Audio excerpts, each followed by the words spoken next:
Hi, Ben. Howdy. I'm also Ben. I have a two-part question for you. No relation. Okay. The first is in response to an article you wrote about healthcare and armchairs. Yes. And my first This question, one, the left hated this one. Oh, yeah. I was not a fan either. But Good. I'm glad you came in. yeah, thank you. So I was wondering, you said that if you had to go find a cheap X-ray or a cheap armchair, you would go to find an armchair. If your life depended on, you have to find a chair today and buy it now. Yes. Versus you have to find an X-ray and buy it now. You would buy the armchair, yes. Yeah. So my question is, part of what allows you to find a cheap armchair is that there's such a difference in quality. Yes. You know, you can go and buy a chair that's $5, probably going to break soon. Yep. But so with healthcare, Which I said in the piece, actually. yeah. Yeah. So with healthcare, if it's something you don't really want to go like some guy who's offering a $5 X-ray and say, hey, you want an X-ray? You know, Why? So, because if your life depended on it, I don't think that it would be a situation where you'd be willing to risk the.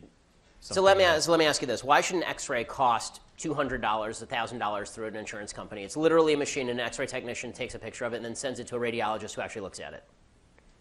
Right, or a doctor looks at it. So I don't know enough about the healthcare industry to answer that. But The reason I'm saying this is because what I'm saying is that one of the reasons these things are so much more expensive and so much less competitive is because you do not actually have a free market in healthcare. You have a heavily, heavily regulated market in healthcare. If you want cheap X-rays, you have to have a competition in the X-ray business. There is no competition in the X-ray business. You can't go and look up a list of X-ray companies that are going to give you an X-ray today and then call them for the lowest price. In fact, if you go into the doctor right now and you say, I want you to take a look at this X-ray, how much will it cost me? The doctor will tell you, I can't give you that answer.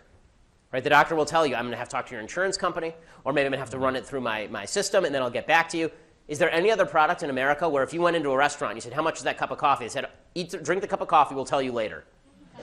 Right? It's not a free market. The point that I was making with the armchair comparison is not, of course, that armchairs are morally equivalent to healthcare. Obviously, people need healthcare more. Okay? Perhaps a better comparison would have been bread, right? Because people need bread. Okay? But the reason that bread is cheap is because there's a free market in bread, not because government is subsidizing bread. So the point that I was making is if you actually want to increase supply, the point I was making in that column, and overall about this, is that healthcare is not a right. Healthcare is a commodity. And the difference between those two views is that if you think healthcare is a right, now you're going to use the government to cram down on doctors that they must serve you at a particular price, or cram down on taxpayers that they have to pay for a certain level of your care, or cram down on insurance companies that they can't be insurance companies anymore. They have to be health coverage institutes, essentially, which is when they say that you have to accept pre-existing conditions, it's not an insurance company anymore. If you had a fire insurance company and they said you have to accept pre-existing conditions, it would just be called the piggy bank. Right? You'd burn down your house and then go get fire insurance.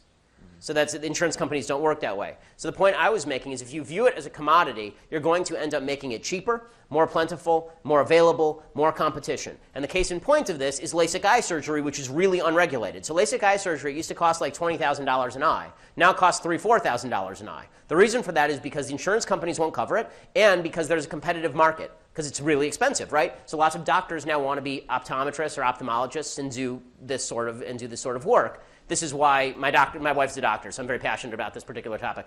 They call it the road, which is the successful doctors, radiologists, ophthalmologists, anesthesiologists, dermatologists. All those people basically charge cash and don't work through insurance companies. Right? The vast majority of them work in high-level private industry, and that's if you want to make a lot of money, that's what you do. And so what you're getting is in medical schools, if you're aiming for lots of money, you go into one of those four. You're not a primary care physician. You're one of those four. If you want more primary care physicians, what should you do? You should incentivize it. What Bernie Sanders and the rest of this crew want to do, they declare it a right, and then they take away the incentive. They declare it a right for you to have health care, and then they say to the doctor, you're going to work, and you're going to like it, and we're going to make you work. And this is why there's a black market in healthcare in Canada, there's a black market in Israel, there's a black market in the UK. It's why people come here from all of those places to get their surgeries. So here's the reality about socialized healthcare. Socialized healthcare is good for very, very basic things, right? It's like emergency care. The same way if you walk into an emergency room today and you need an x-ray, they'll give it to you regardless of whether you have insurance, which is true. This is why in California you have a major problem with illegal immigrants who don't actually have health care coverage walking in and to the ER and using it as their health care coverage.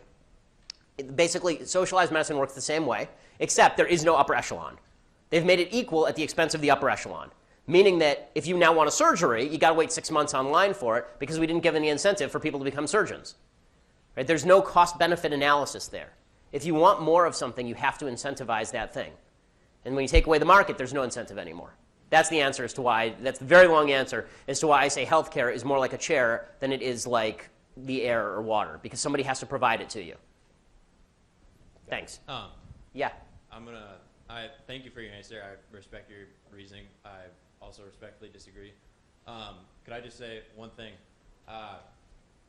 Later this week, Sean King is coming to campus, and I think that it's really important that... Oh, I wish he'd come today. I would love to talk with Sean King. I would have loved to see that, but I also want to say I think it's important that, given the current reality of the situation our country is facing, that you go and listen to a multitude of speakers from a multitude, a diversity... I agree. I think everybody should go and listen to Sean King. Yeah. And then I think Sean King should debate me.